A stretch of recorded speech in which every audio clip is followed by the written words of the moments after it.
दिनै भगतपारा दखरा दुलाराय बर' फरायसा आफाद आरो भगतपारा स्पर्ट्स एस'सिएसन बानजायनायाव स्निथि बड'लेण्ड गेलेम्स मार्टियार मेम'रियेल चेम्पियनशिप ट्रफि 2023 दिनै सेथि जागायजेननाय हाबाफारि लोगोसे बेजोंनो बिथांमोना इन'गुरेल मोनसे फांसन दिनैनि जागायजेननाय गेमजों लोगोसे लाफादों। बेवहाय उदालगुरि जिल्ला दुलाराय बर' फरायसा आफादनिफ्राय आंखौ बड'फानि मुसुखायाव बिबार बावगिरि हिसाबै बिथांमोना होफैदों। बे लेखायै बे हाबाफारियाव जों बाहागो लाफैदों।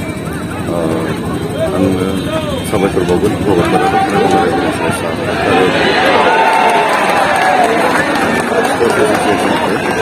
बिथांमोना मोनसे महत उद्देश्य लानानै बे 7 बोसोरसिम बिथांमोना दिनै बे मुंख्लं बिथांमोनखौ गोसोखांनानै बे जोलुर बादायनायखौ होदों। आरो आं आसा खालामदों थांनाय समफोराव जिबायदि भगतपारा ओनसोलनि रायजो राजाफ्रा दखरा आफादखौ हेफाजाब आरो मदद होबोबाय फैबाय थानाय समाव देग्लाय बोसोरावबो आरो फैबाय थानाय समावबो बेबायदि हेफाजाब आरो मददखौ होलांगोन।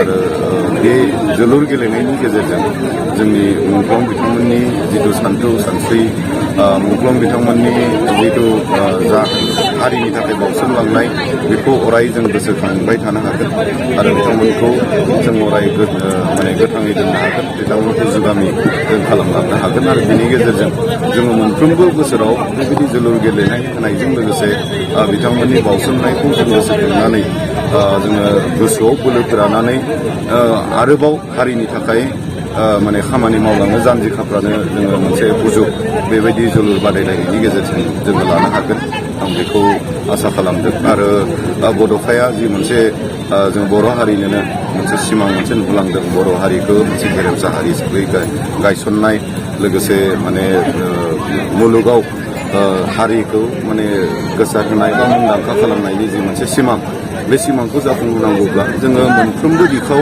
जोङो आखा फाखा जानांगोन। जोंनि गायनाय फुनाय मावनाय दांनाय गासैयावबो आरो बेजों लोगोसे गेलेनाय बिथिङावबो जोङो आखा फाखा जानो नांगोन। आरो आं नुहुरदों जे हारिखौ माने पृथिबियाव मुलुगाव जुदि माने सिनायथि होनांगौब्ला बे गेलेनायाबो मोनसे बिराद माने प्रपार मोनसे जारिया जोंनि थाखाय जानो हायो। खारन गेलेनायनि गेजेरजों जोङो देश बिदेश गावखौनो माने सिनायथि होनो हायो आरो गावजों लोगोसे गावनि हारि गावनि देशखौ माने मुंदांखा खालामनो हायो सिनायथि मोनसे होनो हायो। दा बिनि थाखाय आं खावलायगोन जोंनि इयुन जोलै लाइमोन बिथांमोनखौ गेलेगिरि बिथांमोनखौ जाहाथे गावबा गाव गेलेनायनि गेजेरजों केरियार दानायजों लोगोसे गावनि जाथि आरो गावनि देशखौ पृथिबियाव मुंदांखा खालामलांनायनि थाखाय गावबा गाव जाहाथे माने खामानि मावो मोजाङै गेलेलाङो बेखौनो जोंनि इयुन फिरिनिसिम मोनसे मेसेज हिसाबै दिनैनि बे हाबाफारिनि स्निथि बड'लेण्ड बिर मुंख्लं जि जोलुर बादायलायनाय हाबाफारि बे बादायलायनाया दिनै जागायजेनबाय आरो दिनैनि बे जागायजेननाय जि हाबाफारि बे हाबाफारियाव गाहाय आलासि महरै मिरु एबसुनि मानगोनां आफादगिरि दिपेन बर' सार बिथाङा बाहागो लादोंमोन आरो बिथाङा बाहागो लानायनि गेजेरजों दिनैनि जि जोलुर बादायलायनाय हाबाफारि बेखौ मेहेरगोनां बिबुंथिनि गेजेरजों बेखेवना होलांबाय आरो लोगोसे माखासे थुलुंगा होलांदों। फैबाय थानाय समफोरावबो बेबायदि हाबाफारिखौ जाहाथे खुंफुंलांनो हायो बेनि थाखायबो बिथाङा बिबुंथिनि गेजेरजों माखासे मोजां मोजां बाथ्रा बुंलांबाय आरो बे हाबाफारिखौ जोङो देग्लायसिम स्निथि खेब खुंफुंनाय जाबाय आरो बे दिनै 17 अक्ट'बरनिफ्राय फैगौ 29 अक्ट'बरसिम जागोन। बेयाव गासै मोन 12 हानजाया बाहागो लादों। दिनै बाहागो लादों राङागोरा उदालगुरि लोगोसे गुबुन हानजाया जादों ढेकियाजुलि टाउन क्लाब। दा बादायलायनाया सोलिगासिनो दङ खोब मोजां बादायलायनाय जादों आरो बेजों लोगोसे रोजा रोजा रायजो राजा बिथांमोना दिनै नायनो फैदों आरो दिनैनि गाहाय आलासि साराबो जोंनि जि अडियेन्स बे अडियेन्सखौ नुनानै बिथाङा गोजोननाय फोरमायदों।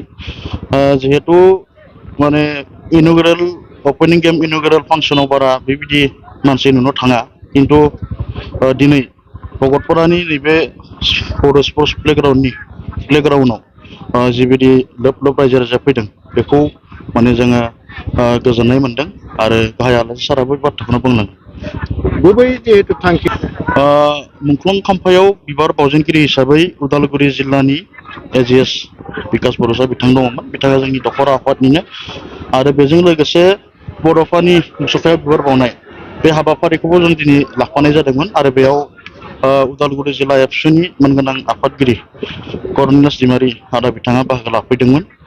बिथाङाबो गावनि बिबुंथिनि गेजेरजों गोजोननाय फोरमायलाङो।